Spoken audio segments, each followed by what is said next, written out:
Janjimu seperti fajar pagi hari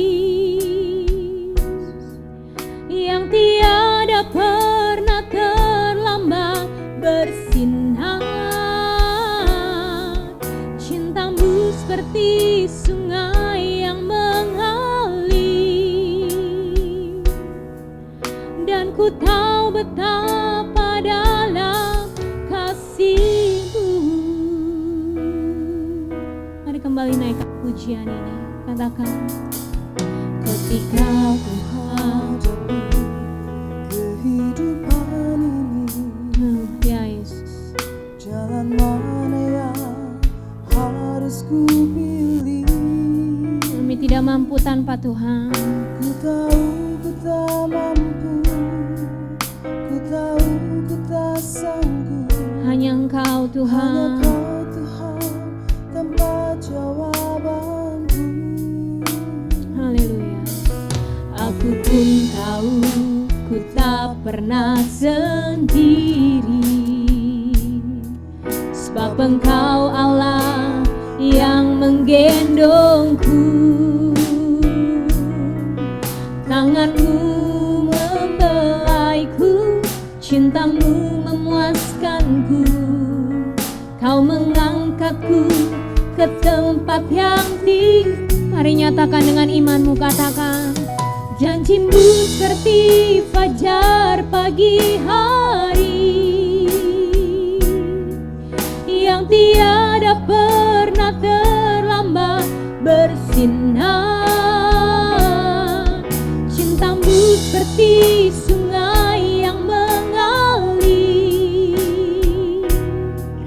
dan ku tahu betapa dalam kasih. Saya jemput kita bangkit berdiri bersama-sama. Katakan dengan sungguh, janji-Mu seperti fajar pagi hari yang tiada pernah terlambat bersinar. Cinta-Mu seperti sungai yang mengalir, dan kami tahu Tuhan, Dan ku tahu betapa dalam kasih-Mu.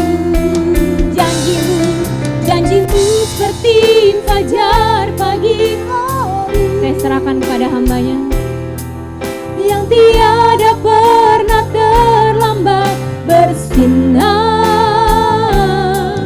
Cinta-Mu seperti sungai yang mengalir, dan ku tahu betapa dalam kasih-Mu, dan ku tahu betapa dalam kasih-Mu, dan ku tahu betapa dalam kasih-Mu. Haleluya. Nanti Pendeta Imron berdoa buat firman Tuhan. Haleluya Tuhan, terima kasih.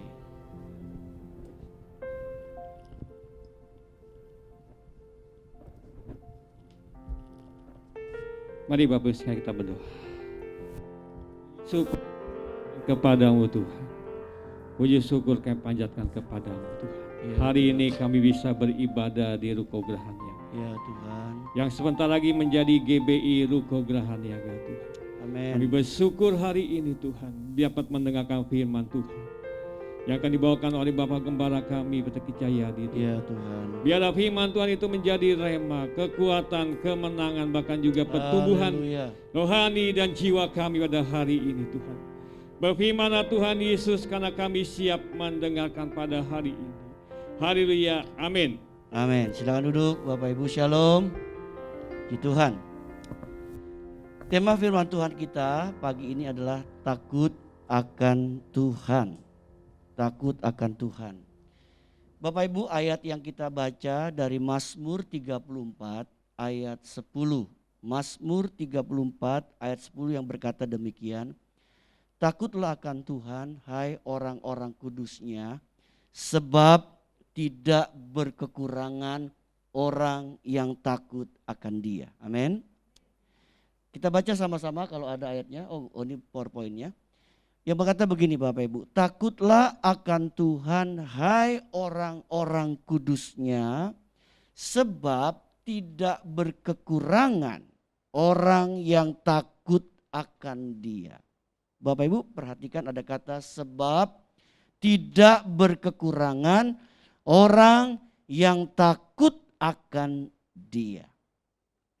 Kita melihat dulu pengertian takut akan Tuhan.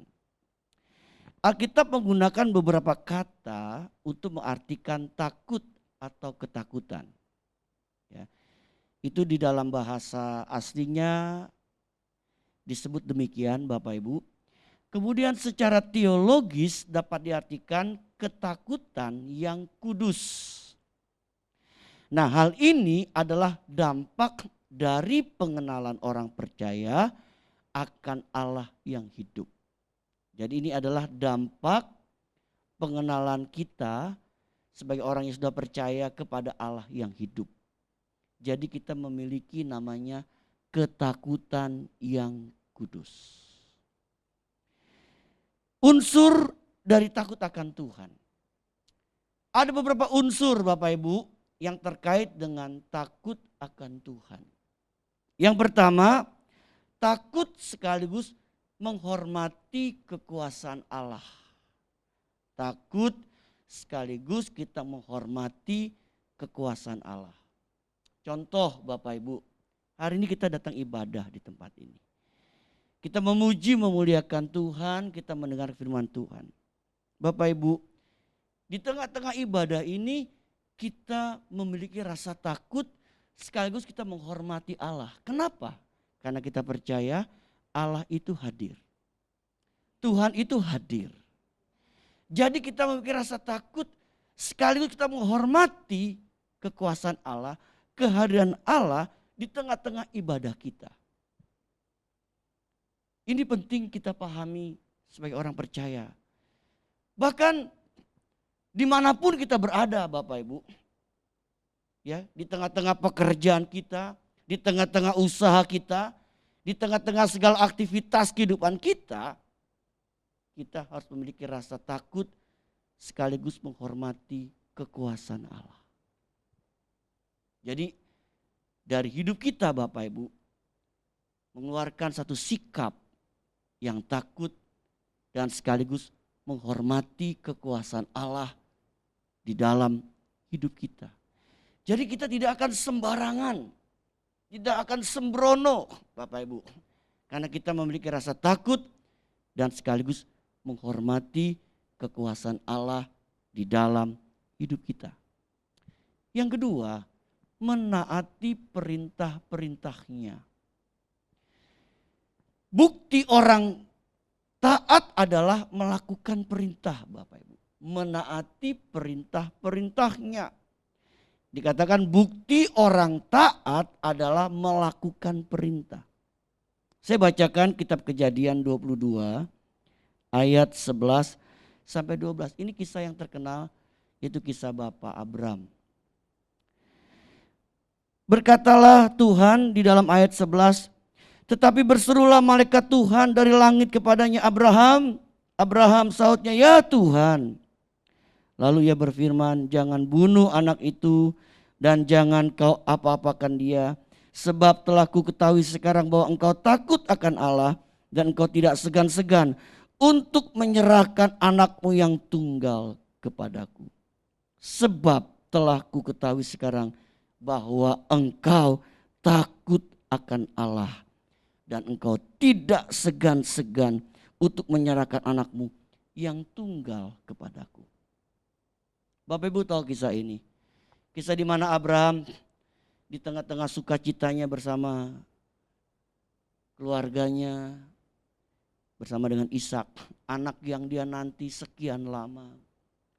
Tiba-tiba Tuhan berkata, Abraham, persembahkan Ishak untuk aku. Saya percaya ini bukan sesuatu yang mudah Bapak Ibu. Abraham menunggu Ishak itu 25 tahun Bapak Ibu. Itu waktu yang lama. Meskipun dia sudah mempunyai Ismail, tapi Tuhan berkata bahwa anak perjanjian itu adalah Ishak, bukan Ismail. Sehingga ketika Abram sedang menikmati kegembiraannya bersama Ishak dan tentu bersama istrinya Sarah, tiba-tiba Tuhan berfirman kepada Abraham. Bapak Ibu, bagaimana dengan hidup kita? Kadang-kadang di tengah kehidupan kita, kita diajar untuk betul-betul taat akan perintah Tuhan. Sebenarnya kadang-kadang kita rasakan, aduh kok perintahnya kok susah ya. Perintahnya sulit, perintahnya gak masuk akal. Tapi sekali lagi Bapak Ibu, Alkitab mengajarkan agar kita tetap taat kepada perintah Allah. Amin. Meskipun susah, meskipun sulit, meskipun kadang-kadang gak mengerti, tapi kita diajar untuk taat melakukan perintah-perintah Tuhan dalam hidup kita. Seperti Abraham, dia belajar taat. Meskipun saya tahu perintah itu susah, sulit, tapi dia lakukan itu. Karena apa? Dia mau belajar taat akan perintah-perintahnya Tuhan. Bapak Ibu Tuhan, unsur yang ketiga dari takut akan Tuhan adalah membenci sambil menjauhkan diri dari segala bentuk kejahatan. Saya bacakan satu ayat lagi Bapak Ibu. Amsal 8 ayat yang ke-13. Amsal 8 ayat yang 13 berkata demikian. Takut akan Tuhan ialah membenci kejahatan.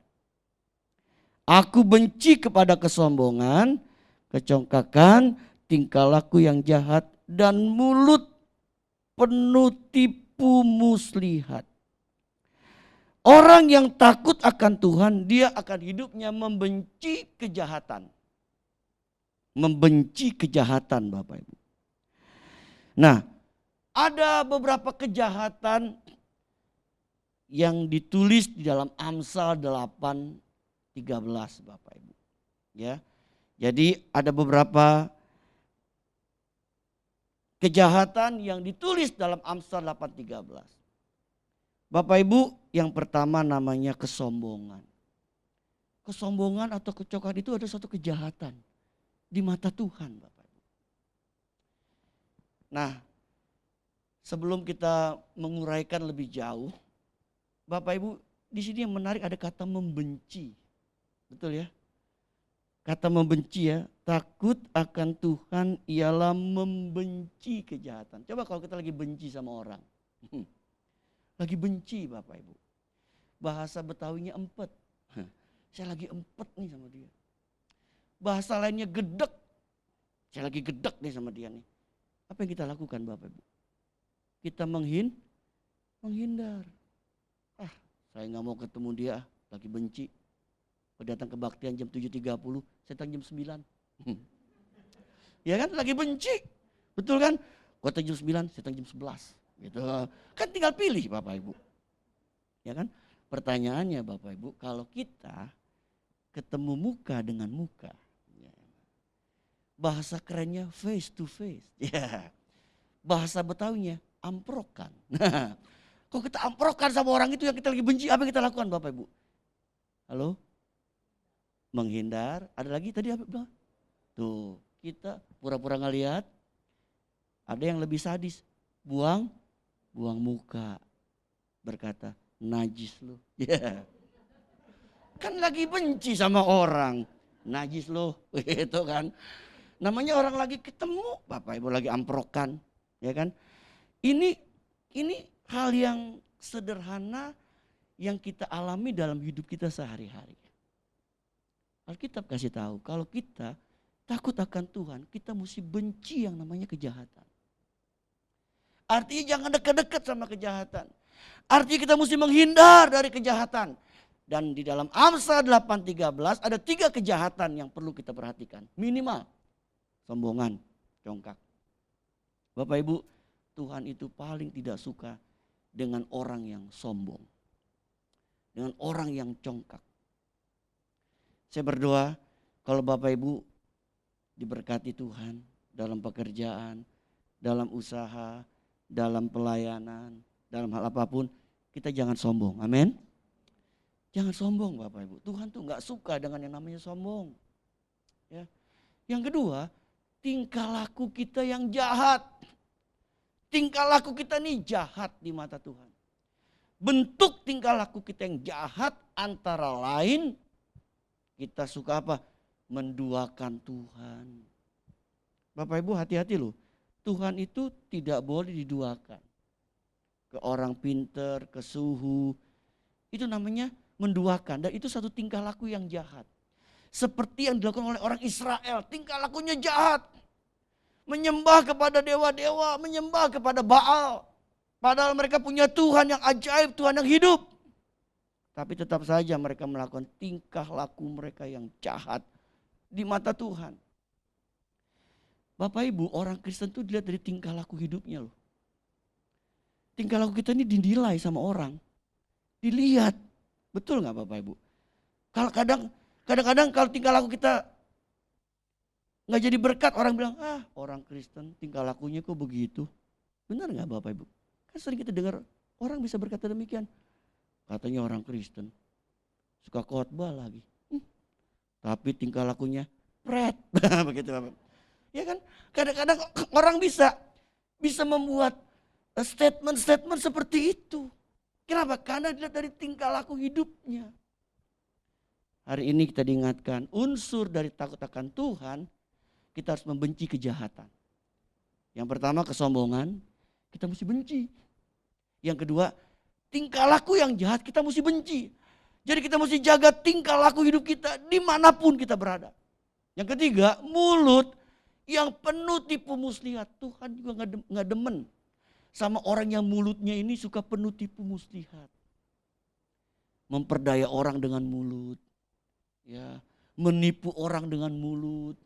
Bapak Ibu, ya jangan kita disebut tipsani, tipu sana, tipu sini dengan mulut kita.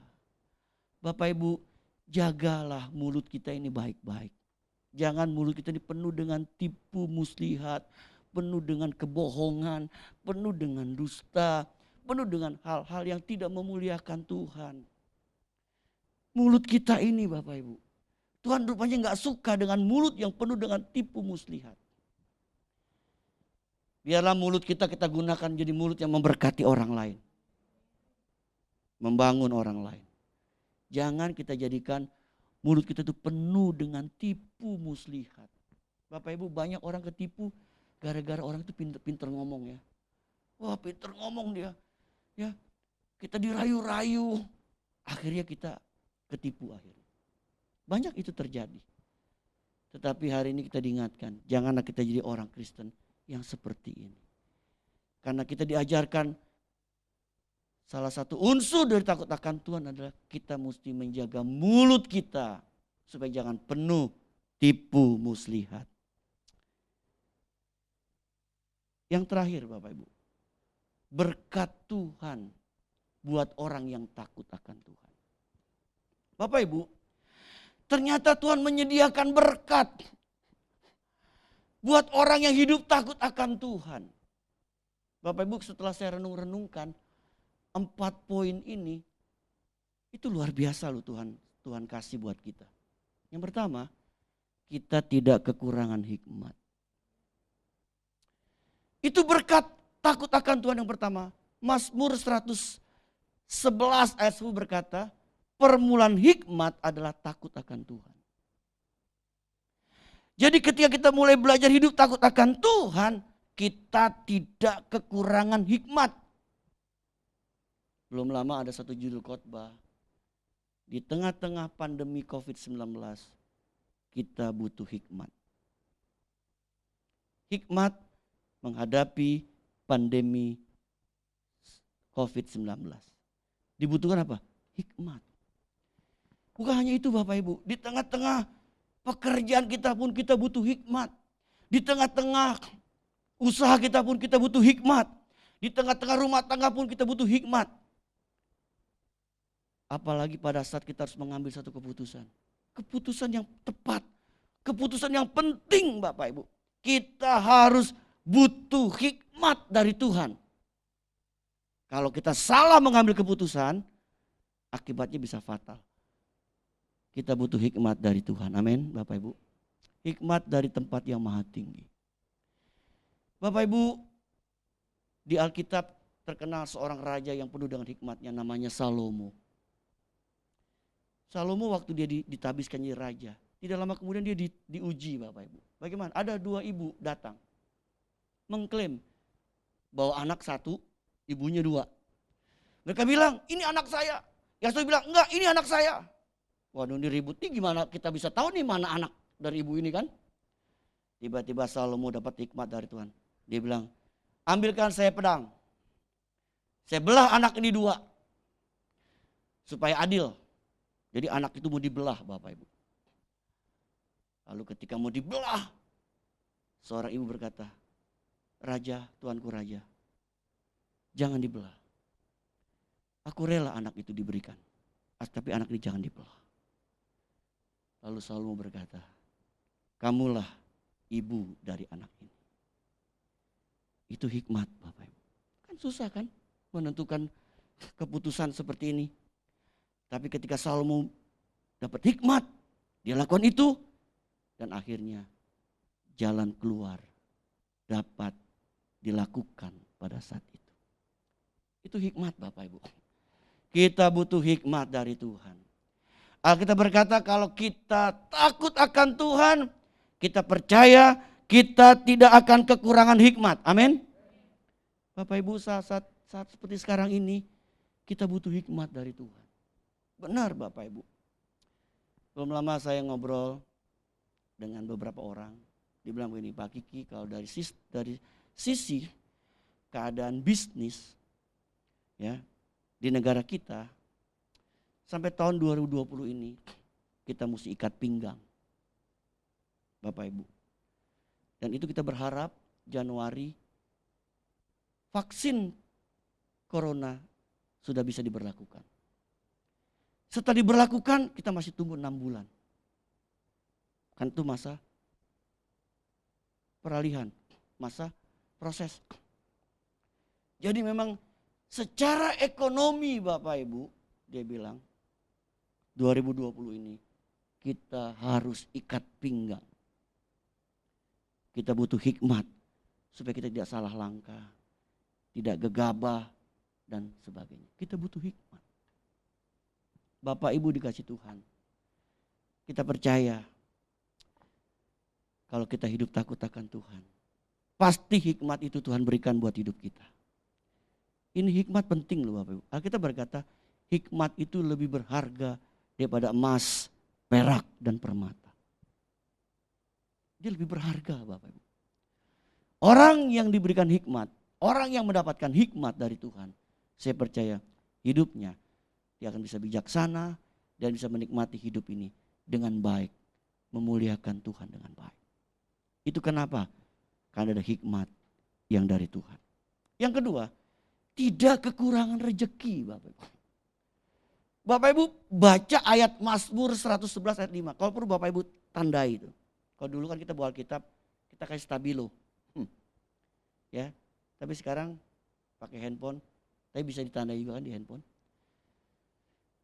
Ayat itu berkata begini, diberikannya rejeki kepada setiap orang yang takut akan Tuhan. Ada kata diberikannya rejeki. Bapak Ibu tahu rejeki? Artinya kita tidak kekurangan rejeki. Rejeki itu datangnya sekonyong-konyong. Rejeki itu datangnya tiba-tiba, kadang-kadang kita nggak mengerti. Tiba-tiba orang-orang kasih rejeki buat kita. Itu bisa dilakukan oleh Tuhan buat hidup kita. Jadi apa? Kita tidak pernah kekurangan rejeki. Amin Bapak Ibu. Tuhan tuh sumber rejeki. Makanya orang Tionghoa itu senang punya toko namanya sumber rejeki. Sumber makmur. Betul kan? Nggak ada yang jelek-jelek. Sumber rejeki, sumber makmur, sumber hidup, sumber maju. Wah pokoknya semua yang bagus-bagus Bapak Ibu. Dengan harapan dengan nama itu sesuailah dengan nama yang kita rindukan. Tapi hari ini Bapak Ibu, kita diingatkan kembali, Tuhan itu sumber rezeki buat hidup kita. Kita nggak kekurangan rezeki. Saya percaya Bapak Ibu, meskipun dampak dari COVID ini begitu ya mengena ke berbagai aspek kehidupan Bapak Ibu. Aduh, kalau kita lihat kita nggak sangka. Ya, tetapi kita percaya hari ini kita ada karena Tuhan kasih kita rezeki buat hidup kita. Ya, kita masih bisa makan sehari 3 kali. Belum yang nyemil-nyemilnya banyak. Ya kan? Itu karena rezeki yang Tuhan kasih buat hidup ini. Ya. Di Tuhan Bapak Ibu, kemarin saya habis pentabisan salah satu gembala di salah satu GBI di Jakarta Utara. Pulangnya saya dapat rezeki. Apa Bapak Ibu? Yang pertama, saya dapat nasi campur yang terkenal di sana. Waduh. Yang kedua, dapat kue tiaw sirem. Wah. Ya kan, orang Belanda bilang lekker eten zonder kos. Makan enak gak keluar ongkos Bapak Ibu. Ya, itu namanya rezeki buat kita Bapak Ibu. Ya, Tuhan tuh bisa kasih kita rezeki. Amin Bapak Ibu. Tapi Alkitab bilang kita mesti hidup takut akan Tuhan. Diberikannya rezeki kepada semua orang, setiap orang yang takut akan Tuhan. Itu bunyi ayatnya begitu loh Bapak. Yang ketiga, ada perlindungan dan ketentraman yang besar. Amsal 14, 26, 27 berkata dalam takut akan Tuhan ada ketentraman, ada perlindungan, bahkan kita bisa terhindar dari jerat maut. Itu ayat itu berkata demikian Bapak Ibu. Bukan saya buat-buat. Dalam takut akan Tuhan ada ketentraman yang besar, bahkan ada perlindungan bagi anak-anaknya kata Alkitab. Itu janji Tuhan. Saya percaya Bapak Ibu selama kita hidup terus takut akan Tuhan. Tuhan kasih kita perlindungan. Kasih kita ketentraman. Ya. Tuhan kata bisa lindungi kita loh. Ya. Bapak Ibu, kalau kita ngelihat perkembangan virus corona Bapak Ibu, aduh. Pasti Bapak Ibu makin lama makin takut. Makin khawatir.